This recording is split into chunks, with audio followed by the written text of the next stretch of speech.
The Space Force has called for joint operations of GPS. This could be the beginning of incredible joint efforts. Astronomers have found the first asteroid belt outside of our solar system. This could bring big changes to current models. And China just ended its second secret spaceplane mission. Where will China go from here? But first, let's back up a bit.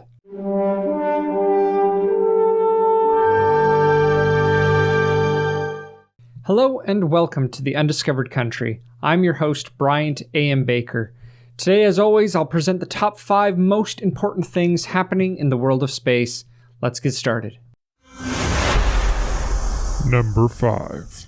China's secretive reusable spaceplane has completed its second mission, and it's making waves in the world of space exploration.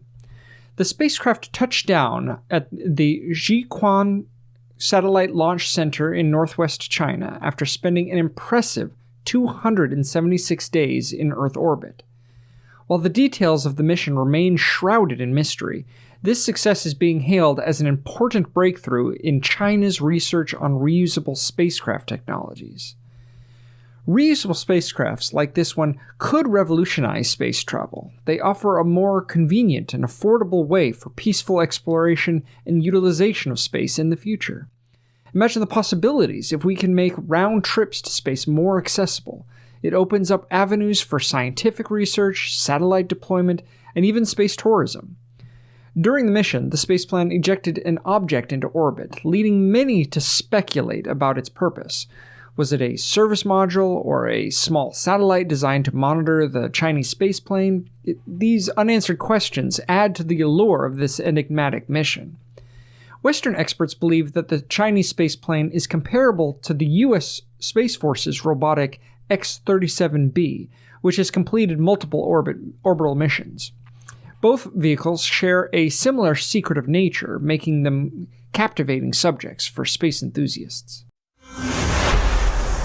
Number 4. Astronomers have used the James Webb Space Telescope to capture detailed images of a warm dust cloud surrounding Fomalhaut, a young nearby star. What they found left them astounded. Not only did they spot the first asteroid belt ever seen outside our solar system, but they also discovered that the dusty structures around Fomalhaut are far more intricate than our own solar system's asteroid and Kuiper dust belts. Imagine not one, not two, but 3 nested belts extending a whopping 23 billion kilometers from the star. That's around 150 times the distance between Earth and the Sun. The scale of the outermost belt is about twice the size of our solar system's Kuiper belt. What's even more mind-boggling is that the inner belts, which have never been seen before, were unveiled by Webb for the very first time. These dusty belts, often referred to as debris disks, encircle Fomalhaut. They consist of debris resulting from collisions between larger bodies, similar to asteroids and comets in our own solar system.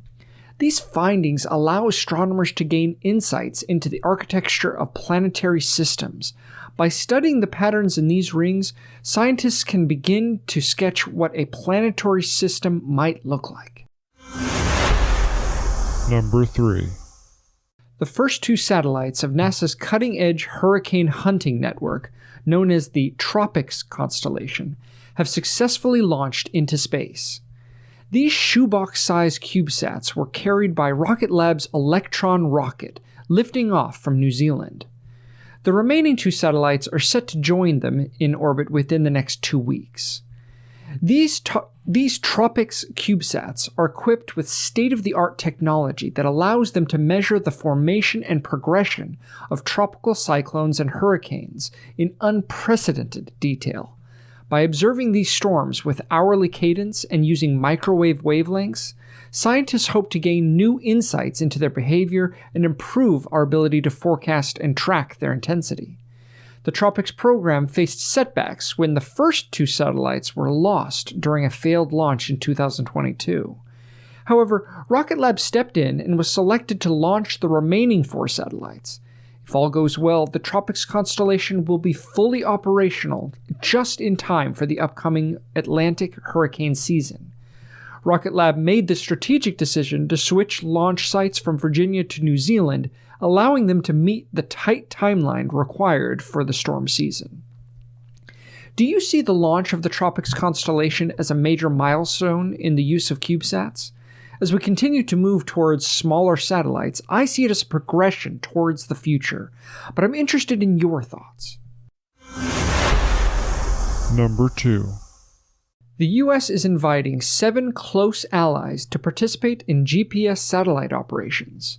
These allies include members of the Five Eyes Coalition, Australia, Canada, New Zealand, and the UK, plus France, Germany, and Japan.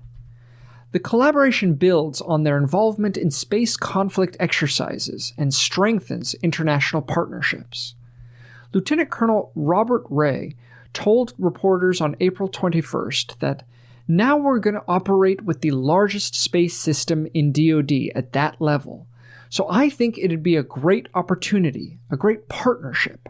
I know I've had many opportunities to do coalition work in my career at different places around the world, and I always learn so much from our coalition partners.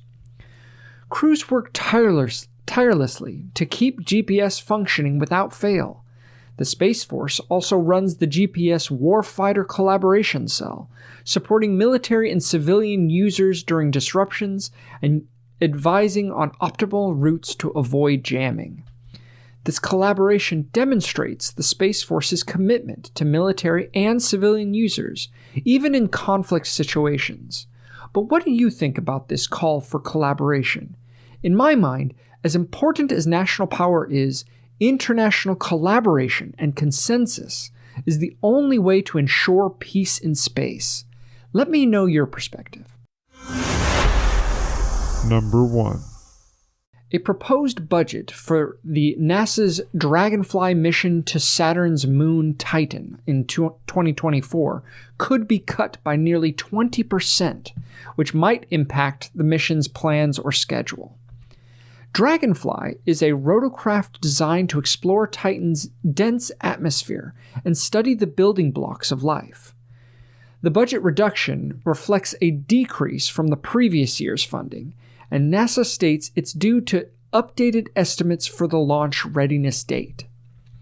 Zibby Turtle, the principal investigator for Dragonfly, expressed concerns about the proposed budget cut, stating the NASA budget request for fiscal year 24 would fund Dragonfly at a level that is below what we estimate is necessary over our profile. While the exact shortfall is not specified, the project is exploring options to address it, and members of Congress have also raised questions about the cut, expressing doubts about maintaining the mission's target. The budget uncertainties and rising operational costs for planetary missions are key challenges. NASA is seeking to tackle the issue by studying cost growth in mission operations. It's essential to find a balance between funding constraints and maintaining the exploration momentum. But what do you think about the potential impact of the budget cut on Dragonfly and other planetary missions? Share your thoughts below, and let's discuss the importance of adequately funding these fascinating endeavors. Thank you for joining me. Links to all the stories are in the description. I would love to hear your thoughts on everything I talked about here today. If you feel like this information has been helpful for you, please consider giving it a like or rating and subscribing and following the content. I am honored to be a part of this community of citizens in this undiscovered country of ours, and I'll see you again next time.